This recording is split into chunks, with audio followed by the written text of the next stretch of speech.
In your presence, Lord, in your presence, that's where we get peace. In your presence, that's where we get businesses. In your presence, there is everything, Lord. In your presence, there is hope. In your presence,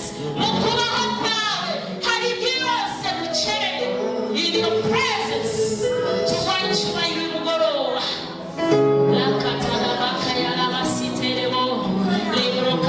ijwi ry'Imana. Ibyo wakora byose utabyumva, ibyo wakora byose wiyobora, zero. Yosefu na Mariya bari mu rujijo, baraho umwana aravutse i Betelehemu, rwose abantu baserebuye, abanyabwenge bazanye ibihembo bahembye. Haleluya! Umwana ntiyatuvukiye se, ariko icyari kigiye gukurikiraho no kwicwa ku mwana. Ijwi ry'Imana riramanuka ribwira Yosefu ngo haguruka uhungisha umwana na nyina, kuko Herode arashaka kumwica. Ndashaka kubwira ngo icyo gihe Yosefu yatumva ijwi ry'Imana, uriya mwana wenda yari kuhagwa.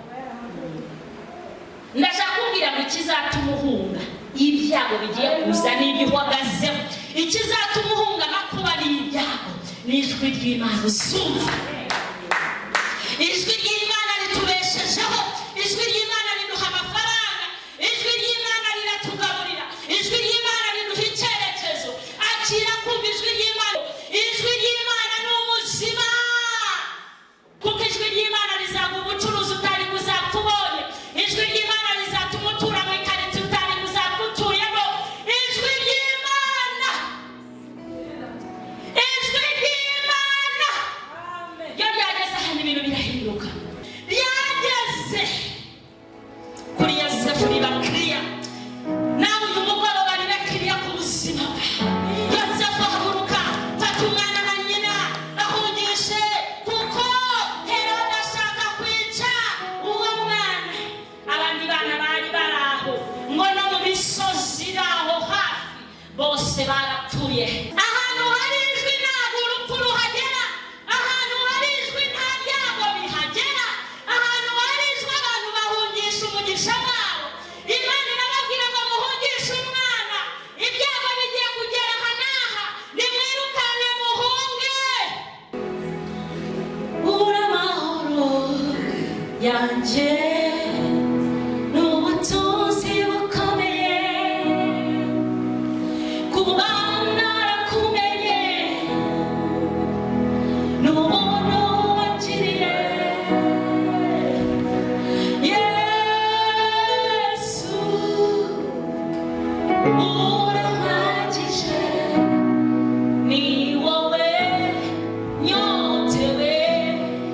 Niba hari ikintu ugomba kunyoterwa muri iyi minsi y'ubuhenebere, nyoterwa ijwi ry'Imana. Rinyoterwe mu bana bawe, rinyoterwe mu rugo uzubaka, rinyoterwe mu byo ukora, rinyoterwe uryamye, rinyoterwe wicaye. Iri jwi riradutabara, iri jwi rituma tudahusha, iri jwi rituma ducika umwana, iri jwi ridukuraho karande, iri jwi rituyobora inzira.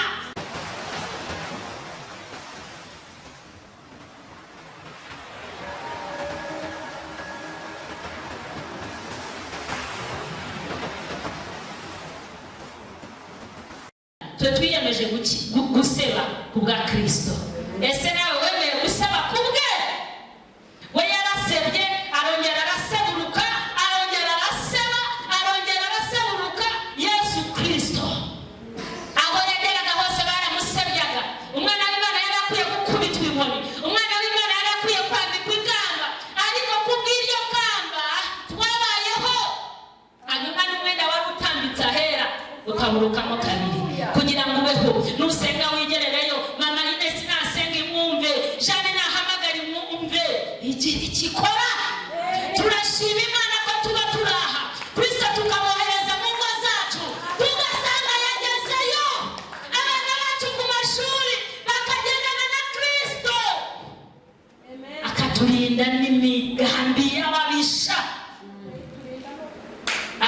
gusaba kubwa Kristo. Haleluya. Muzamuri ikiganza. Haleluya.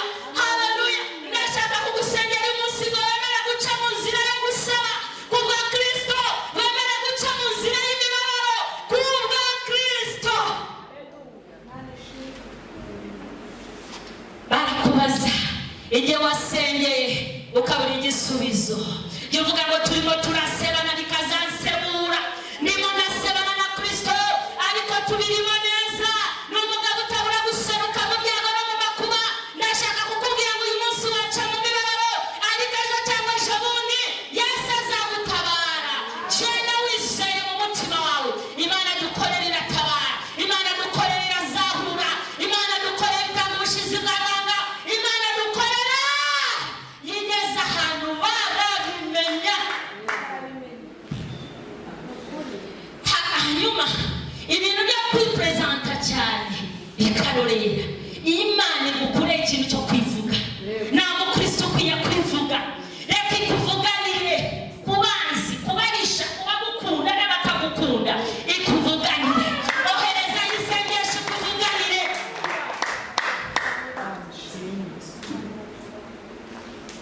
Nabambanywe na Kristo,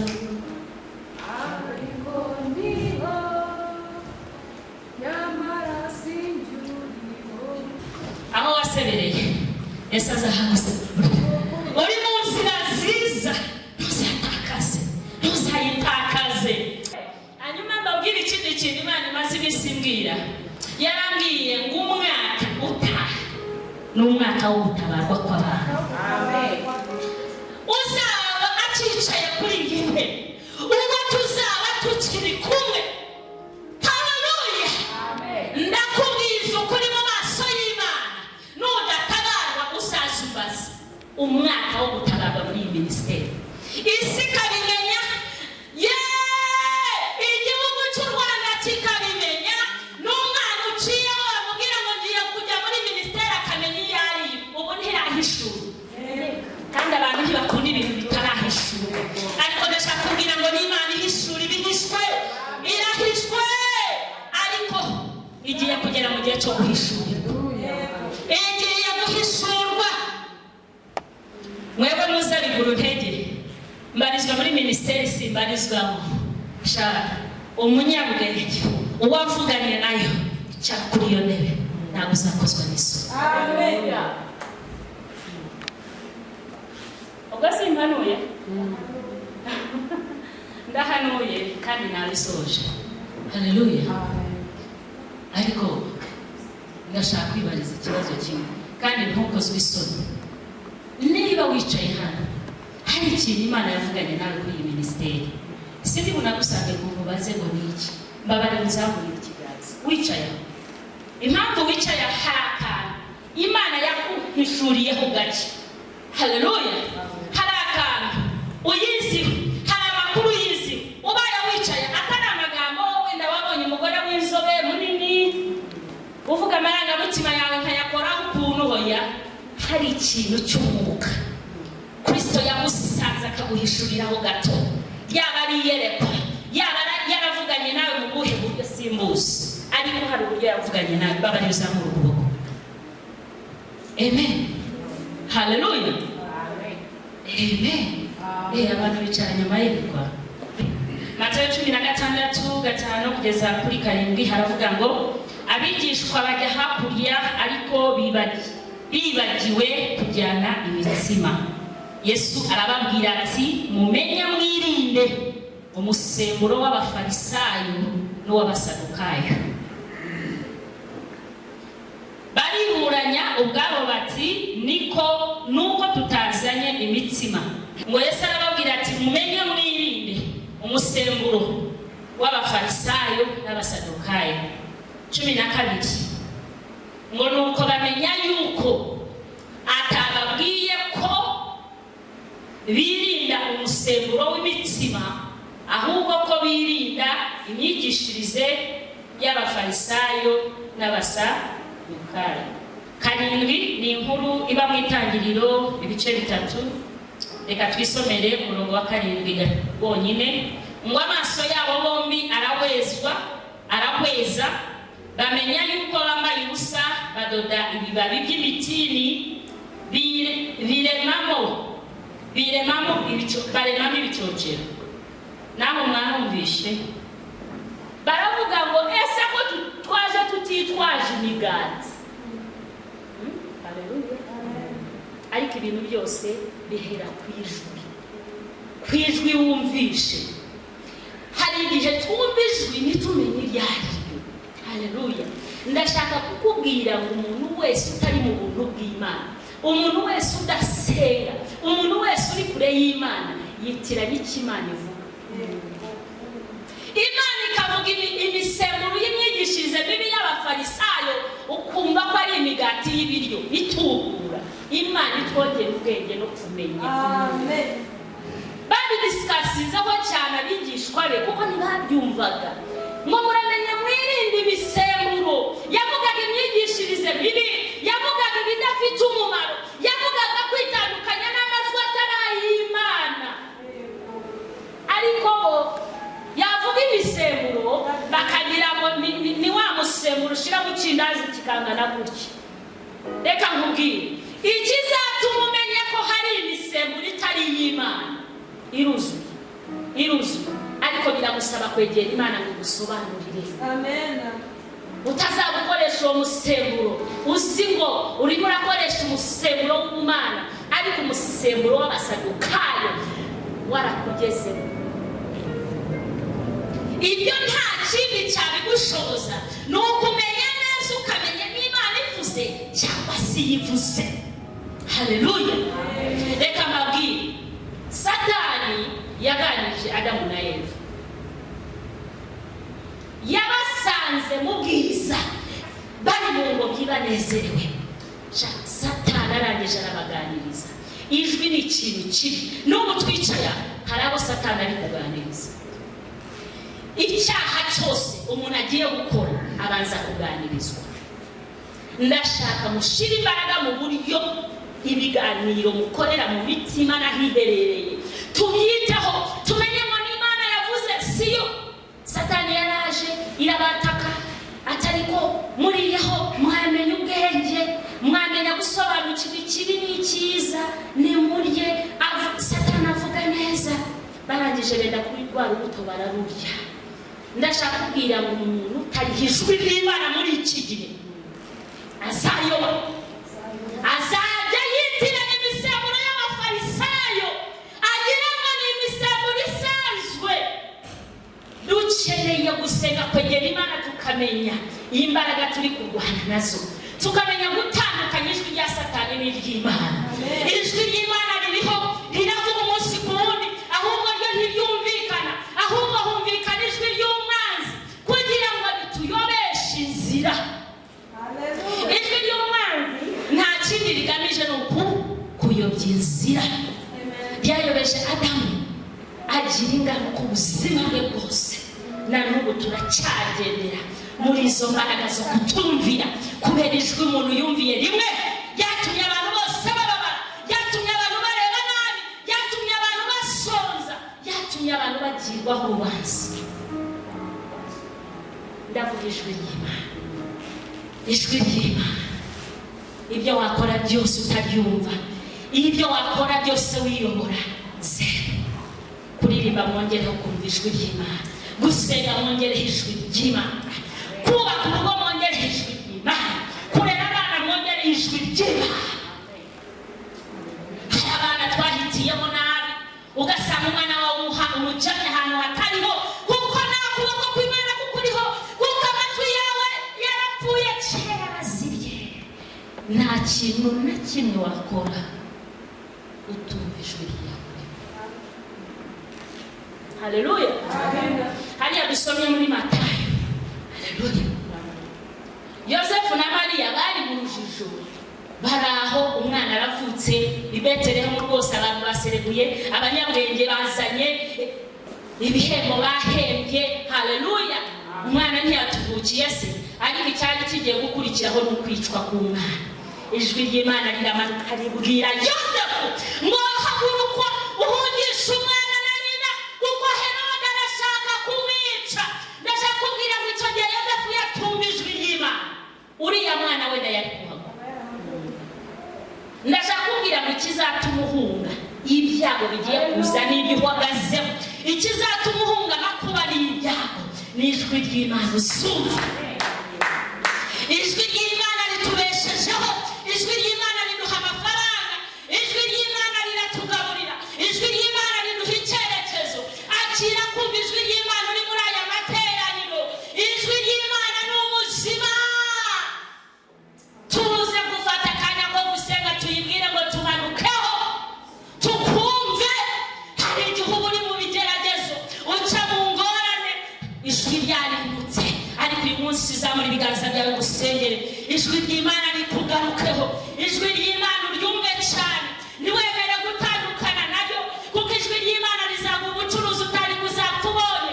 Ijwi ry'Imana rizatuma utura mu ikarito utari kuzapfa utuyemo. Ijwi ry'Imana,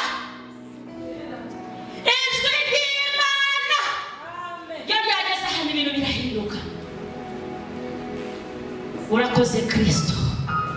Akira iryo jwi ku buzima bwawe. Rishobora kuba rimaze iminsi ryaragucecekanye, ariko ryongere kuvugana nawe, ryongere kukuvugisha. Cyo twaguhagarara imbere tukakugira ibigwi byacu, tukakubwira imirimo twakoze n'ibindi, tukakubwira ibintu out of experience. Ariko ntabwo turi aha kukubwira experience yacu, turi hano kukubwira ijwi ry'Imana kugira ngo umenye kuritandukanya. Narishimiye ryageze kuri Yosefu ribakiriya. Nawe uyu mugoroba rirakiriya ku buzima bwawe. Yosefu ahaguruka, fata umwana na nyina ahungishe, kuko Herode ashaka kwica uwo mwana. Abandi bana bari baraho, ngo no mu misozi iraho hafi bose barapfuye, bari bafite imyaka 2 no munsi yaho. Vuga ngo kuko iri jwi ryo namaze kurimenya abanjye ntibapfa. Sohora urupfu iwawe kuko wakiriye ijwi. Yes, ahantu hari ijwi ntabwo urupfu ruhagera, ahantu hari ijwi nta byago bihagera, ahantu hari ijwi abantu bahungisha umugisha wabo. Imana irababwira ngo muhungishe umwana, ibyago bigiye kugera aha n'aha, nimwirukane muhunge. Mana ni ubuhungiro bwacu.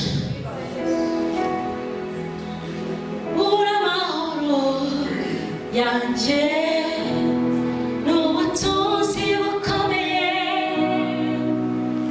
kuba narakumenye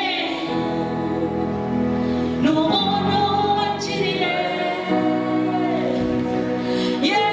Yesu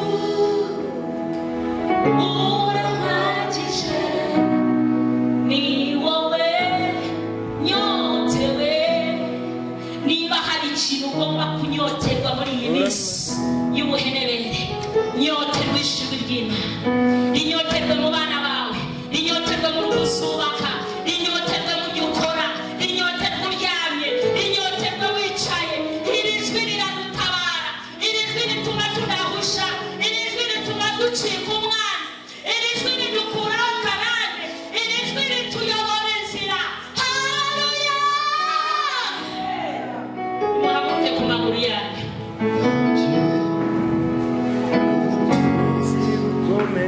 Lemo saya katala malaka, lemo katala masenga musenga senga senga senga senga vugana n'Imana. La katala bakandara bashete libro kosia baba. In your presence, Lord, in your presence, that's where we get peace. In your presence, that's where we get ideas. In your presence, that's where we get businesses. In your presence, there is everything, Lord. In your presence, there is hope. In your presence, mukubaho kwawe hari byose gukeneye. In your presence, tuwachuba y'umugoroba. La katala bakayala basiterebo, lebro kandala siyabakata, likotala masiyababa. Imana iramubona ku maso yawe, Imana iragaruka ku buzima bwawe. Uyu munsi turiyunga na Kristo, uyu munsi turumva ijwi rirereye rirakugarukaho. Wari umaze iminsi ukeneye icyerekezo, Imana iguha icyerekezo mu izina rya Yesu.